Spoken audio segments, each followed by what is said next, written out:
اور جلد ہی اس ادارے کی جو شہرت ہے وہ پورے علاقے میں پھیل گئی۔ اس زمانے میں بنگال، پنجاب، کشمیر، افغانستان اور بلوچستان سے طالب علم جو ہیں وہ یہاں پہ آنے لگے۔ مولانا محمد یعقوب نانوتوئی اس ادارے کے پہلے سربراہ یعنی ہیڈ ماسٹر تھے، اور مولانا محمود الحسن اس کے پہلے متعلم یعنی کہ اسٹوڈنٹ تھے۔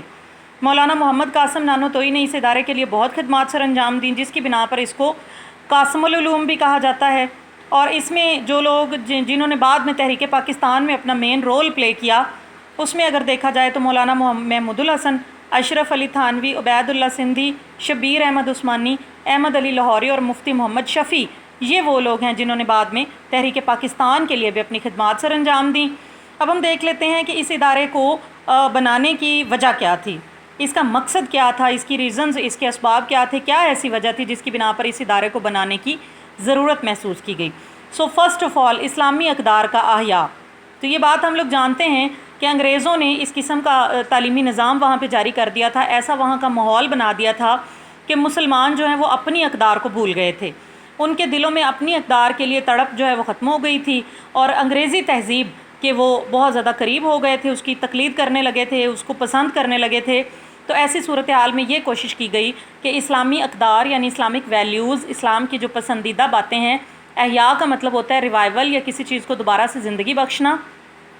تو اس کو دوبارہ زندہ کرنے کے لیے یہ کوشش کی گئی کہ اسلام کی جو اقدار ہیں وہ دوبارہ سے مسلمانوں کے اندر پیدا ہو جائیں۔ ٹھیک ہے جی۔ اس کے علاوہ یہ کہ اب عیسائیت کے حوالے سے ہم نے دیکھا پچھلے جو ہمارے ٹاپکس تھے کہ عیسائیوں نے اپنی سر توڑ کوشش کی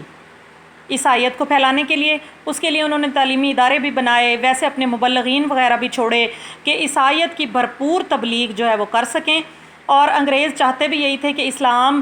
جو ہے وہ نہ پھیلے، یا اسلام دشمن سرگرمیوں کی انہوں نے سرپرستی کی، مشنری اداروں کی حوصلہ افزائی کی، یہ سارا کچھ ہم پچھلے ٹاپکس میں دیکھ چکے ہیں۔ تو ایسی صورتحال میں یہ بہت زیادہ ضروری ہو گیا کہ اسلام کی تبلیغ دوبارہ سے کی جائے، لوگوں کے دلوں میں اسلام کے حوالے سے جو غلط فہمیاں پیدا کر دی گئی ہیں ان کو کلیئر کیا جائے، اور اسلام کے ساتھ لوگوں کا جو لگاؤ ہے وہ دوبارہ سے واپس لایا جائے۔ اس کے علاوہ ہے جی روحانی اصلاح۔ روحانی اصلاح کے حوالے سے ہم دیکھتے ہیں کہ جنگ آزادی جو کہ 1857 میں ہوئی تھی، اس میں ناکامی کے بعد مسلمان معاشی اور تعلیمی پسماندگی یعنی بیکورڈنس، پیچھے ہٹ جانا، اس کی زد میں آ گئے تھے۔ تو اسلام کی تبلیغ کا کام بالکل ختم ہو گیا، مسلمان نوجوانوں کے اندر اسلامی روح بالکل ختم ہو گئی، وہ اپنی تہذیب کو بھول گئے، انگریزی تہذیب کو اپنانے میں فخر محسوس کرنے لگے۔ تو ان ساری سچویشنز میں چاہا یہ گیا کہ مسلمانوں کے اندر اخلاقی اور روحانی روح جو ہے وہ پیدا کی جائے، اس کی اصلاح کی جائے، اور تحریک دیوبند نے مشکل حالات میں برصغیر کے مسلمانوں کی روحانی اصلاح کا مشکل کام جو ہے وہ احسن طریقے سے سر انجام دیا۔ اس کے علاوہ یہ کہ ہم نے یہ بھی دیکھا انگریزوں کا جو دور تھا یا ان کی تعلیمی پالیسیاں تھیں، اس کے اندر ہم نے یہ بھی دیکھا کہ انگریزوں نے جیسے اقتدار سنبھالا تو اپنی طرز کے بہت سے تعلیمی ادارے انہوں نے بنا دیے، مسلمانوں کا تعلیمی نظام انہوں نے ختم کر دیا، مسلمانوں کی جو ڈگریاں ملتی تھی جن اداروں سے وہ انہوں نے انویلڈ قرار دے دیں، اور اسی طرح ان کو امداد وغیرہ دینی بھی بند کر دی، جو مسلمان طلبہ کو اسکالرشپس ملتے تھے وہ بھی ختم ہو گئے، ساتھ ہی ساتھ عربی فارسی لینگویجز جو تھیں ان کو بھی ختم کر دیا گیا۔ تو یعنی بہت برے طریقے سے مسلمانوں کو سنب کیا گیا، پیچھے دھکیلا گیا، جس کی وجہ سے کیا ہوا کہ مالیات کی کمی کی وجہ سے مدارس جو تھے وہ بند ہو گئے۔ اب اس کا نتیجہ کیا نکلا کہ مسلمانوں کے بچوں کو مجبوراً سرکاری اسکولوں میں داخلہ لینا پڑا، جہاں پہ عیسائیت کی تبلیغ بھی تھی، انگریزی تعلیم بھی تھی جو کہ وہ حاصل کرنا نہیں چاہتے تھے، لیکن بہرحال ایسی صورت میں یہ دیکھا گیا کہ ہمارے ہاں جو مسلمانوں کے ہونے چاہیے تعلیمی اداروں کی بہت کمی ہو گئی ہے۔ ٹھیک ہے جی۔ تو تعلیمی اداروں کی کمی کو پورا کرنے کے لیے یہ ایک کوشش کی گئی کہ دارالعلوم بنایا جائے تاکہ مسلمانوں کا اپنا تعلیمی ادارہ ہو، وہاں پہ مسلمان آئیں، وہ اپنی تعلیم حاصل کریں اور سیٹسفائیڈ فیل کریں، اور ان کو کسی قسم کا کوئی مسئلہ نہ ہو۔ اچھا، اس کے علاوہ یہ کہ انگریزوں کا ہم لوگ جانتے ہیں کہ وہ پورے ہندوستان پر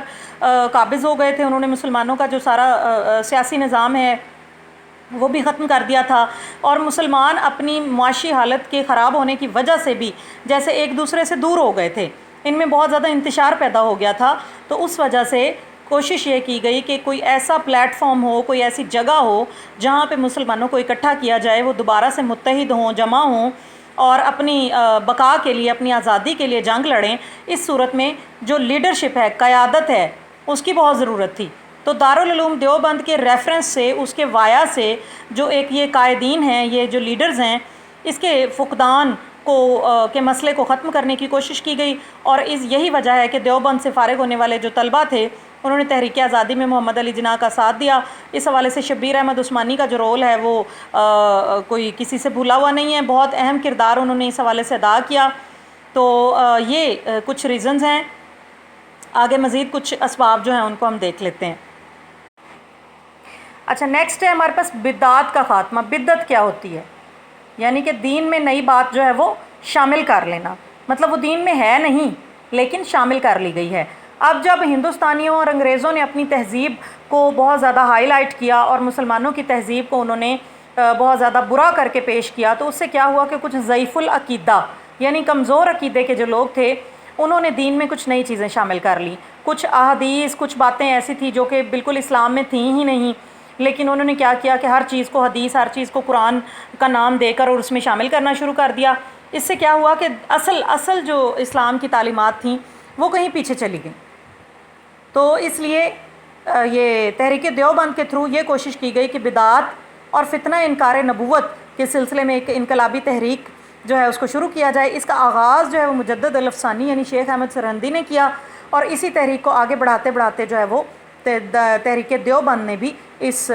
اپنے مقصد کو مد نظر رکھا کہ ہم نے یہ مقصد اپنے ساتھ لے کر چلنا ہے۔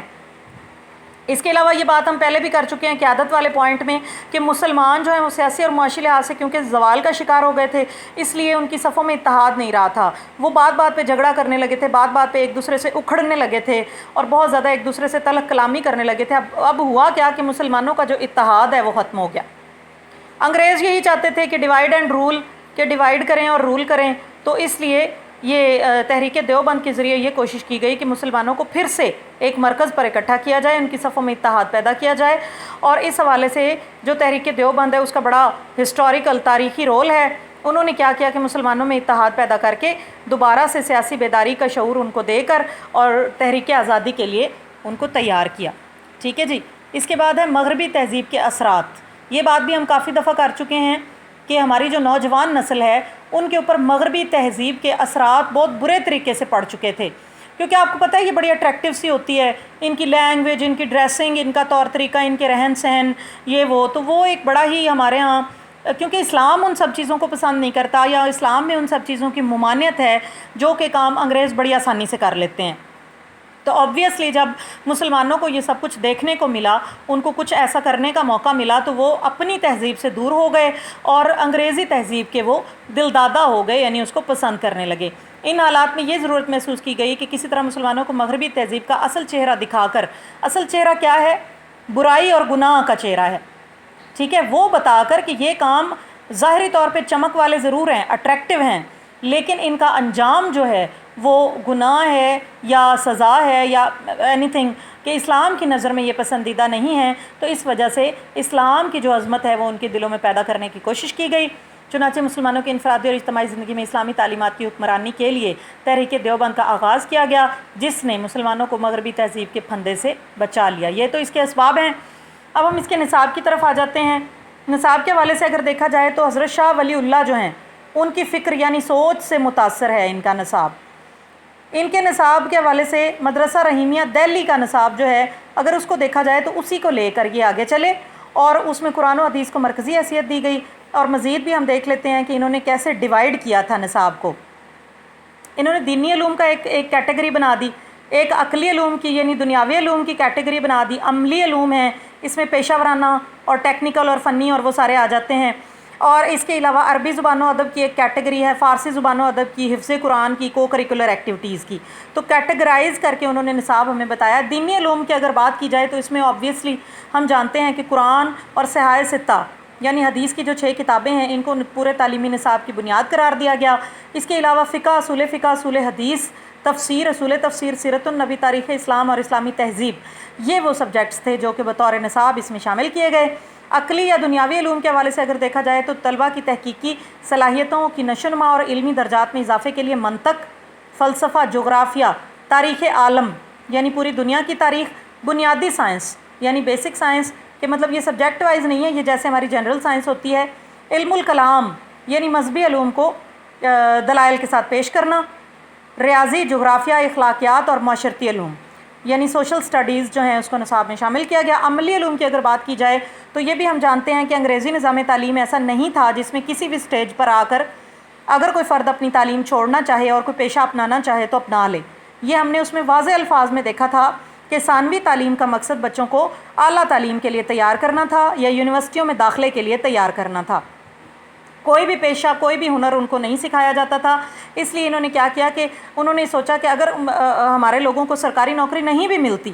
کیونکہ دیکھیں نا اسلامی مدارس کا تو انہوں نے ڈگریاں ہی ساری فالس قرار دی ہوئی تھیں، تو ان کو نوکری کہاں ملنی تھی، تو اس لیے انہوں نے سوچا کہ اگر ان کو نوکری نہیں بھی ملے گی تو کوئی نہ کوئی مہارت یا فن ان کے پاس ایسا ہوگا کہ وہ اپنی جو دکان ہے، اپنا کوئی کاروبار ہے وہ کھول کے بیٹھ جائیں گے اور اپنی روزی کمانے کے قابل ہو جائیں گے۔ اس حوالے سے انہوں نے طب، یونانی، خطاطی، جلد سازی اور دستکاریاں یہ چیزیں نصاب میں شامل کیں۔ ان عملی مہارتوں سے کیا ہوا کہ طلبہ عملی زندگی میں مختلف پیشے اپنانے کے قابل ہو گئے۔ اچھا جی، اس کے بعد آ جاتے ہیں ہمارے عربی زبان و ادب۔ تو عربی جو ہے وہ بھی ہمارے لیے ایک بہت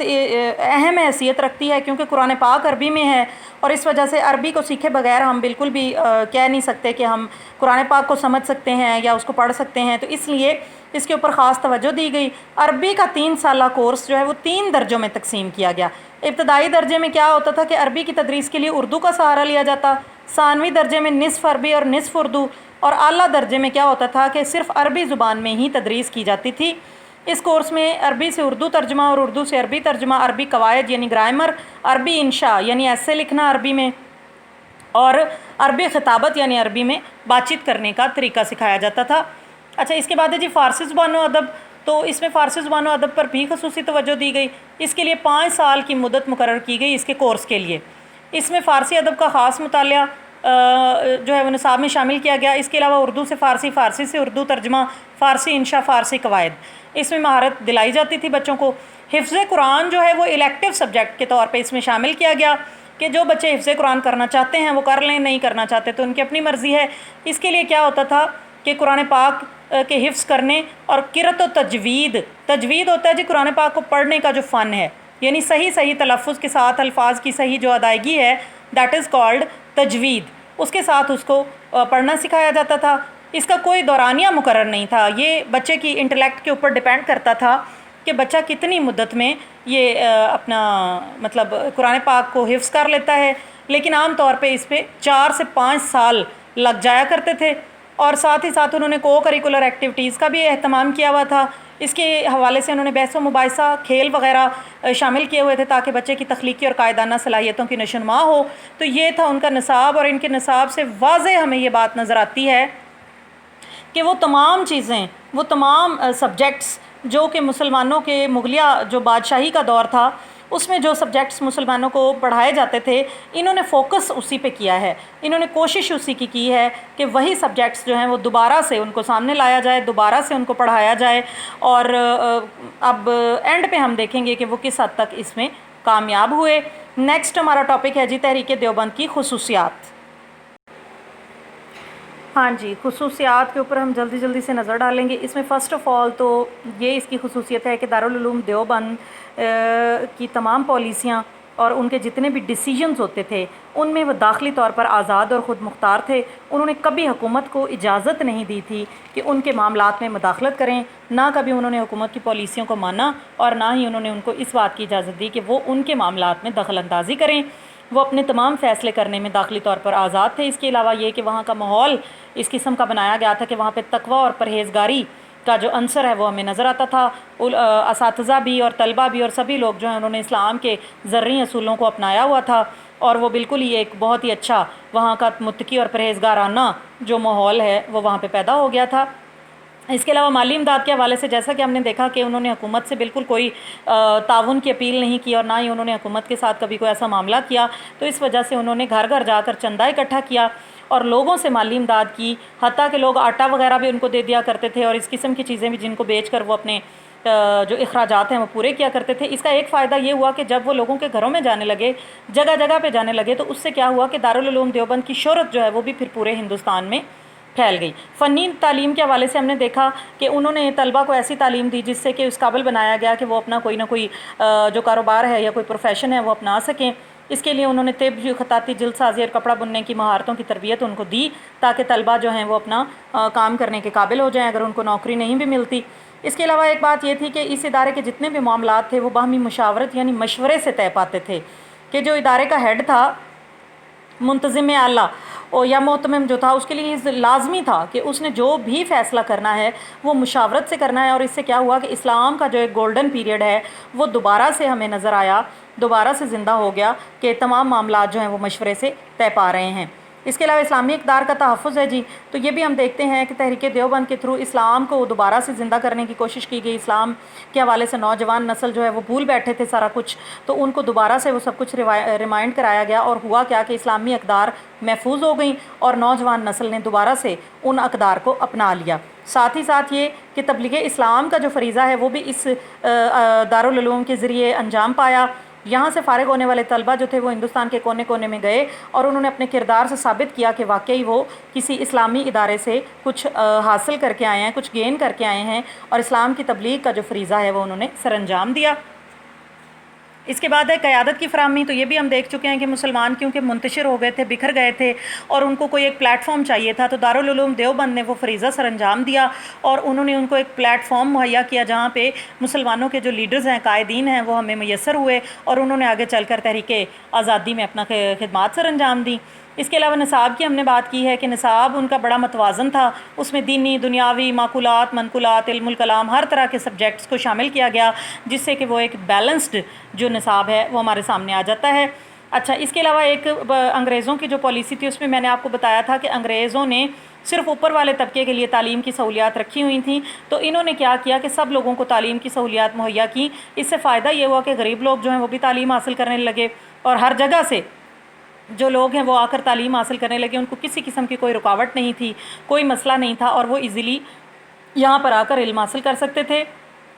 اور ساتھ ہی ساتھ ایک فائدہ یہ بھی ہوا کہ اس دارالعلوم سے فارغ ہونے والے طلبہ اور اساتذہ نے تحریک آزادی میں بہت اہم کردار ادا کیا، کیونکہ حکومت برطانیہ کی امداد انہوں نے کبھی قبول نہیں کی، اس وجہ سے اپنی پالیسیوں میں بھی ان کو مداخلت کی اجازت نہیں دی۔ تو بہت سے ایسے نام ہیں جو قائد اعظم کے ساتھ چلے اور تحریک آزادی میں انہوں نے اپنا کردار ادا کیا اور مسلمانوں کو آزادی دلا کر انہوں نے ایک اہم کارنامہ جو ہے وہ سر انجام دیا۔